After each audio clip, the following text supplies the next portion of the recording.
बिस्मिल्लाहिर्रहमानिर्रहीम। अस्सलाम वालेकुम। वेलकम टू माय चैनल दावत इस्लाम। मैं हूं आपका दोस्त शफकत अली ऑफिशियल। उम्मीद करता हूं कि आप सब लोग ईमान के आला दर्जे पे होंगे। सूरह यूसुफ की आयत नंबर 41 का तर्जुमा।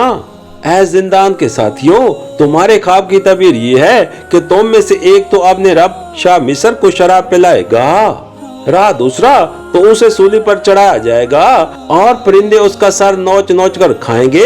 फैसला हो गया इस बात का जो तुम पूछ रहे थे। सूरह यूसुफ हाशिया नंबर 34। ये तकरीर इस पूरे किस्से की जान है और खुद कुरान में भी तौहीद की बेहतरीन तकरीरों में से है। बाइबल और तलमूद में कहीं इसकी तरफ अदना तक इशारा नहीं है। वो हजरत यूसुफ शाम को माज एक दानिशमंद और परहेजगार इंसान की हैसियत से पेश करती है, मगर कुरान सिर्फ यही नहीं कि इनकी सीरत के इन पहलुओं को भी बाइबल और तलमूद की बात निस्बत बहुत ज्यादा रोशन करके पेश करता है, बल्कि इसके अलावा वो हमको ये भी बताता है कि हजरत यूसुफ शाम अपना एक पैगंबराना मिशन रखते थे और उसकी दावत और तबलीग का काम उन्होंने कैद खाने ही में शुरू कर दिया था। ये तकरीर ऐसी नहीं है कि इस पर से यूं ही सरसरी तौर पर गुजरा जाए। इसके मुतअद्दिद पहलू ऐसे हैं जिन पर तवज्जो और गौर व फिक्र करने की जरूरत है। नंबर 1, ये पहला मौका है हजरत यूसुफ साहब हमको दीन हक की तबलीग करते नजर आते हैं। इससे पहले उनकी दास्तान हयात के जब बात कुरान ने पेश की है, उनमें से सिर्फ इखलाक फाजला की खसूसियात मुख्तलिफ मरहलों पर उभरती रही हैं, मगर तबलीग का कोई निशान वहाँ नहीं पाया जाता। इससे ये भी साबित होता है कि पहले मरहले माज तैयारी और तरबियत के थे। नबूवत का काम अमलन उस कैद खाने के मरहले में उनके सपुर्द किया गया है और नबी की हैसियत से ये उनकी पहली तकरीर दावत थी। नंबर 2, ये भी पहला ही मौका है कि उन्होंने लोगों के सामने अपनी असलियत ज़ाहिर की। इससे पहले हम देखते हैं कि वो निहायत सब्र और शुक्र के साथ हर उस हालत को कबूल करते रहे जो उनको पेश आई। जब काफिले वालों ने उनको पकड़कर गुलाम बनाया, जब वो मिस्र लाए गए, जब उन्हें अजीज मिस्र के हाथ फरोख्त किया गया, जब उन्हें जेल भेजा गया, इनमें से किसी मौके पर भी उन्होंने ये नहीं बताया कि मैं इब्राहीम और इसहाक अलैहिस्सलाम का पोता और हजरत यकूब अलैहिस्सलाम का बेटा हूँ। इनके बाप दादा कोई गैर मारूफ लोग न थे। काफिले वाले ख्वाह अहले मदीन हूँ या इस्माइली, दोनों उनके खानदान से करीबी तलक रखने वाले ही थे। अहले मिस्र भी कम से कम हजरत इब्राहीम अलैहिस्सलाम से तो नावाकिफ न थे, बल्कि हजरत यूसुफ साहब जिस अंदाज से उनका और हजरत यकूब अलैहिस्सलाम और इसहाक अलैहिस्सलाम का जिक्र कर रहे हैं, इससे अंदाजा होता है कि तीनों बुजुर्गों की शोहरत मिस्र में पहुंची हुई थी, लेकिन हजरत यूसुफ साहब ने कभी बाप दादा का नाम लेकर अपने आप को उन हालात से निकालने की कोशिश न की जिनमें वो पिछले 4-5 साल के दौरान में मुब्तला होते रहे। गालिबन वो खुद भी अच्छी तरह समझ रहे थे कि अल्लाह ताला जो कुछ उन्हें बताना चाहता है उसके लिए उनका इन हालात से गुजरना ही जरूरी है, मगर अब उन्होंने माज अपनी दावत और तबलीग की खातिर इस हकीकत से पर्दा उठाया कि मैं कोई नया और निराला दीन पेश नहीं कर रहा हूँ, बल्कि मेरा तलक दावत तौहीद की उस आलमगीर तारीख से है जिसके ऐमा इब्राहीम और इसहाक और यकूब अलैहिस्सलाम हैं। ऐसा करना इसलिए जरूरी था कि दाई हक कभी इस दावे के साथ नहीं उठा करता कि वो एक नई बात पेश कर रहा है जो इससे पहले किसी को न सूझी थी, बल्कि पहले कदम ही पर ये बात खोल देता है कि मैं उस अजली और आबदी हकीकत की तरफ बुला रहा हूँ जो हमेशा से तमाम अहले हक पेश करते रहे। नंबर 3, फिर हजरत यूसुफ साहब ने जिस तरह अपनी तबलीग के लिए मौका निकाला, उसमें हमको हिकमत तबलीग का एक अहम सबक मिलता है।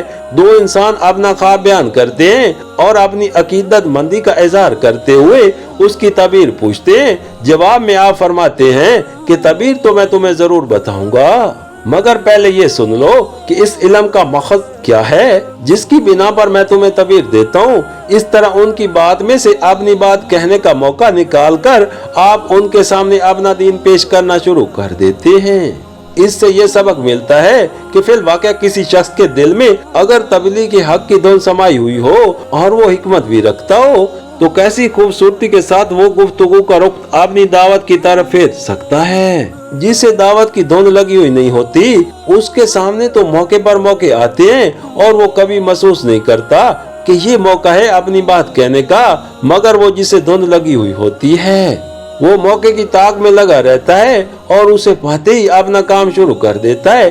अलबत्ता बहुत फर्क है हकीम की मौका शनासी में और उस नादान मुबल्लिग की बोनी तबलीग में, जो मौका मलका लिहाज किए बगैर लोगों के कानों में जबरदस्ती अपनी दावत ठोसने की कोशिश करता है और वे लिचड़पन और झगड़ेलूपन से उन्हें उल्टा मुतनफर करके छोड़ता है। नंबर 4, इससे ये भी मालूम किया जा सकता है कि लोगों के सामने दावत दीन पेश करने का सही ढंग क्या है। हजरत यूसुफ सलाम छूटते ही दीन के तफसीली असूल और ज़ुबैद पेश करने शुरू नहीं कर देते, बल्कि उनके सामने दीन के उस नुक्ता आगाज को पेश करते हैं जहाँ से अहले हक का रास्ता अहले बातिल के रास्ते से जुदा होता है, यानी तौहीद और शिर्क का फर्क।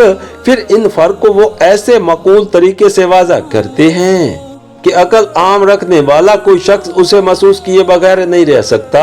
खसूसियात के साथ जो लोग उस वक्त उनके मुखातिब थे, उनके दिलो दिमाग में तो तीर की तरह ये बात असर कर गई होगी, क्योंकि वो नौकर पेशा गुलाम थे और अपने दिल की गहराइयों में उस बात को खूब महसूस कर सकते थे कि एक आका का गुलाम होना बेहतर है या बहुत से आकाओं का और सारे जहान के आका की बंदगी बेहतर है या बंदों की बंदगी। फिर वो ये भी नहीं कहते कि अपना दीन छोड़ो और मेरे दीन में आ जाओ, बल्कि एक अजीब अंदाज में उनसे कहते हैं, देखो अल्लाह ताला का ये कितना बड़ा फजल है कि उसने अपने सिवा हमको किसी का बंदा नहीं बनाया, मगर लोग उसका शुक्र अदा नहीं करते और ख्वाह मुखा खुद घर घर कर अपने रब बनाते और उनकी बंदगी करते हैं। फिर वो अपने मुखातबों के दीन पर तनकीद भी करते हैं, मगर निहायत मकबूलियत के साथ और दिल आजारी के हर शोबे के बगैर बस इतना कहने पर इक्तफा करते हैं कि ये मबूद जिन में से किसी को तुम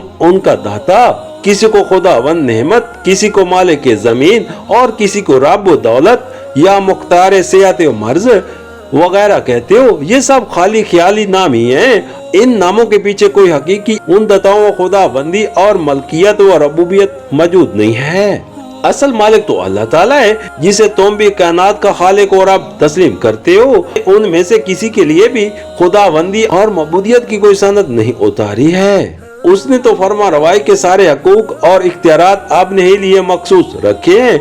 उसका हुक्म है कि तुम उसके सिवा किसी की बंदगी न करो।